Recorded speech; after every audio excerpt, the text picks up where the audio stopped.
नमस्कार दोस्तों, कैसे हैं आप सभी।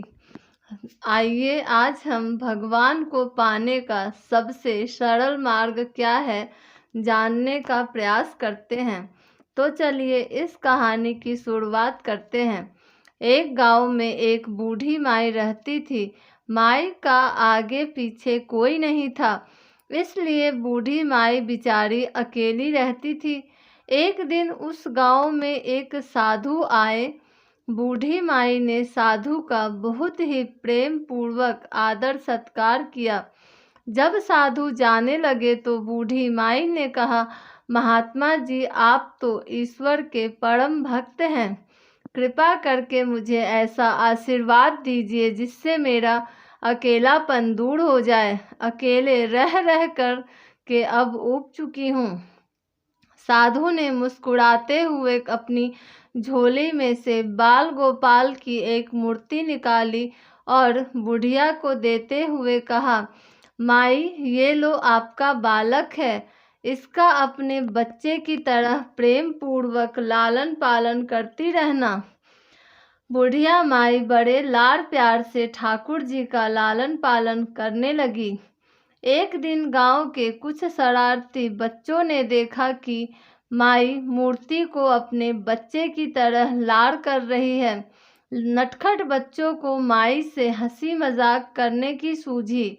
उन्होंने माई से कहा, अरे मैया, आजकल तो भेड़ सुना है गांव में जंगल में एक भेड़िया घुस आया है जो छोटे बच्चों को उठाकर ले जाता है और मारकर खा जाता है। तू अपने लाल का ख्याल रखना, कहीं भेड़िया इसे उठाकर ना ले जाए। बुढ़िया माई ने अपने बाल गोपाल को उसी समय कुटिया में विराजमान किया और स्वयं लाठी लेकर दरवाजे पर पहरा दे लगाने के लिए बैठ गई। अपने लाल को भेड़िया से बचाने के लिए बुढ़िया माई भूखी प्यासी दरवाजे पर पहरा देती रही। पहरा देते देते एक दिन बीता, फिर दूसरा दिन, तीसरा, चौथा और पांचवा दिन बीत गया। बुढ़िया माई 5 दिनों से लगातार रात दिन बगैर पलके झपकाए भेड़िए से अपने बाल गोपाल की रक्षा के लिए पहरा देती रही। उस भोली भाली मैया का यह भाव देखकर ठाकुर जी का हृदय प्रेम से भर गया। अब ठाकुर जी को मैया के प्रेम का प्रत्यक्ष रूप से आस्वादन करने की इच्छा हुई। भगवान बहुत ही सुंदर रूप धारण कर वस्त्राभूषणों से सुसज्जित होकर माई के पास आए। ठाकुर जी के पाँव की आहट पाकर माई डर गई कि कहीं दुष्ट भेड़िया तो नहीं आ गया रे लाल को उठाने। माई ने लाठी उठाई और भेड़िए को भगाने के लिए उठ खड़ी हुई। तब श्याम सुंदर ने कहा, मैया, मैं हूँ, मैं तेरा वही बालक हूँ जिसकी तुम रक्षा करती हो। माई ने कहा, क्या? चल हट, तेरे जैसे बहुत देखे हैं, तेरे जैसे सैकड़ों अपने लाल पर न्यौछावर कर दूं। अब ऐसे मत कहियो, चल भाग जा यहाँ से। ठाकुर जी मैया के इस भाव और एक निष्ठता को देखकर बहुत ज़्यादा प्रसन्न हो गए। ठाकुर जी मैया से बोले, अरे मेरी भोली मैया, मैं त्रिलोकीनाथ भगवान हूँ, मुझसे जो चाहे वर मांग ले, मैं तेरी भक्ति से प्रसन्न हूँ।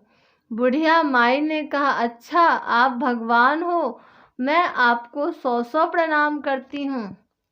कृपा कर मुझे यह वरदान दीजिए कि मेरे प्राण प्यारे लाल को भेड़िया न ले जाए।